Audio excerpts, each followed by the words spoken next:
Kailangan po ba talaga yan? Trust me, anak.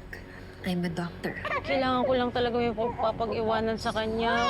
Willing naman ako magbayad. Malaking responsibilidad to. Pero ate, hindi niyo ba namimiss mag-alaga ng bata? Olive, I'm sorry. I don't mean to pry. Pero ano ba talaga sakit ni Mookie? Hindi ko pa talaga mag-determine specifically kung ano ba talaga ang sakit ng anak ko. But have you taken her to the hospital? Sa tingin mo ba, hindi ko kayang alagaan at i-treat ang anak ko? Hindi ka naman nakatapos ng med school. Well, I know enough para alagaan ang anak ko. Ano to? Saan to galing? Lumabas po kasi ako ng bahay kanina. Because you disobeyed me, dun ka sa dark room. Mommy, no! You know, the world outside is very dangerous. Pwede kang mamatay. And as your mother, hindi ko hahayaang mangyari yun sa'yo. That's how much I love you.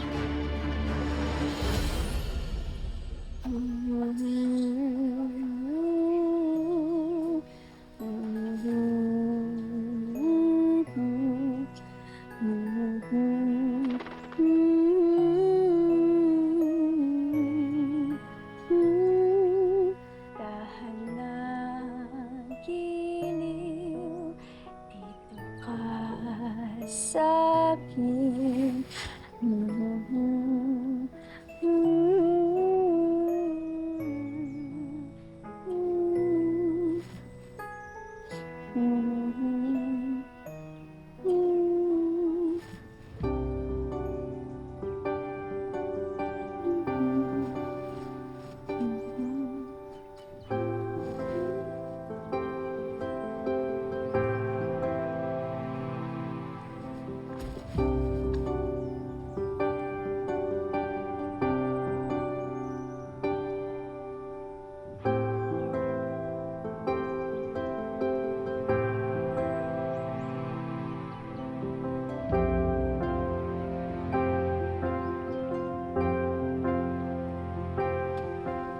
Anong ginagawa mo dito? Baka mamaya makita ka ni Mami. Hindi, ibabalik ko lang to. Nalaglag mo eh. Ikaw ba yung narinig kong kumakanta? Narinig mo yun? Oh, you have a very beautiful voice. I heard na di ka raw lumalabas ng bahay dahil ba yan sa medical condition mo? Paano ka pala pumapasok sa school? Homeschool daw. Talaga? Paano ka nagme-make ng friends? Wala akong friends. Si Mami lang. You know, kung pumasok ka sa regular school, madami kang may meet na friends doon. Mga ka-age natin. Tsaka marami rin silang masasaya activities. Katulad ng intrams, field trips. Naku, for sure may enjoy mo yun. Tsaka pwede ka rin sumali sa glee club namin. Bagay ka doon kasi sobrang ganda ng boses mo eh. Hindi ako papayagan ni Mami eh. May sakit kasi ako. Mookie? Mookie, it's time for your medicine! Meron nga akong classmate na cancer patient eh. Hindi naman nagdi-discriminate ang school sa makagaya mo. Talaga? Oh, by the way, I still don't know your name. Mookie? Sino yung kausap mo? Sino ka? Bakit mo kinakausap ang anak ko? Flor, hindi ba parang child abuse yung ginagawa ni Ma'am? Sinong ina ang gagawa ng ganun sa sarili ng anak? Shh! Kamaingay, baka marinig ka ni Ma'am. Ka ba? Hindi ka ba naawa kay Mookie? Siyempre naaawa ako kay Mookie. Sino ba namang hindi? Eh ano bang magagawa ko? Eh kung magsumbong ka kaya sa Pantay Bata. Sumbong mo kay Tita May. Sira ka ba? Gusto mo bang mawalan tayo ng trabaho pareho? Kakaawa naman si Mookie. Kung akong nanay nun, hindi ko pagmamalupitan yung anak ko. Lalo na't may sakit pa. Huwag ka na lang kasi makialam. Eh, alam naman ni Ma'am Olive yung nakakabuti kay Mookie. Bakit mo kinakausap ang anak ko? Good morning po. Ako po si Zane. Kakalipat ko lang po sa neighborhood. Why are you talking to my daughter? No, I was just telling your daughter po na may enjoy niya pong pumasok sa regular school. Kasi I heard po na homeschooled po siya eh. Paano mo alam yun? Mookie? Kilala mo ba kung sino to? Hindi din po, Mami.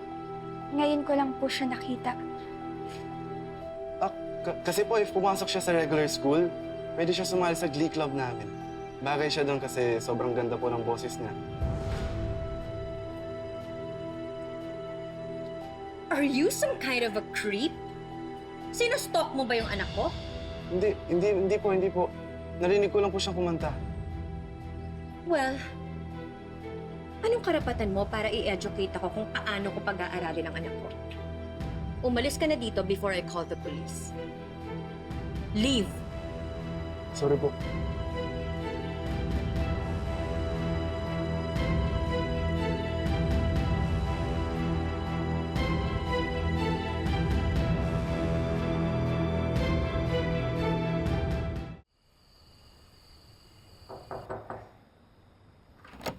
Mookie?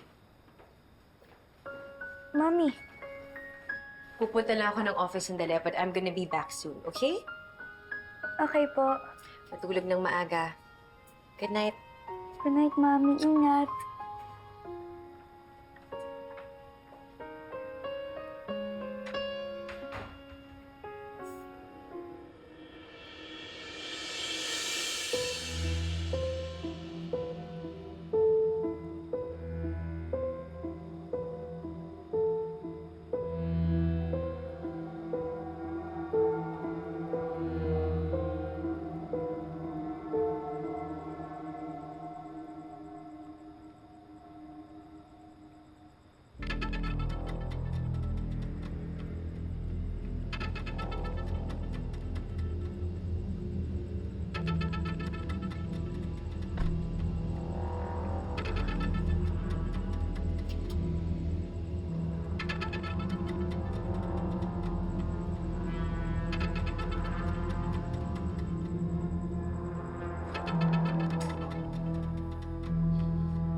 Baka pwede ako dito. Pwedeng online. Pwedeng on-site. Kaso, baka hindi pumayag si Mami.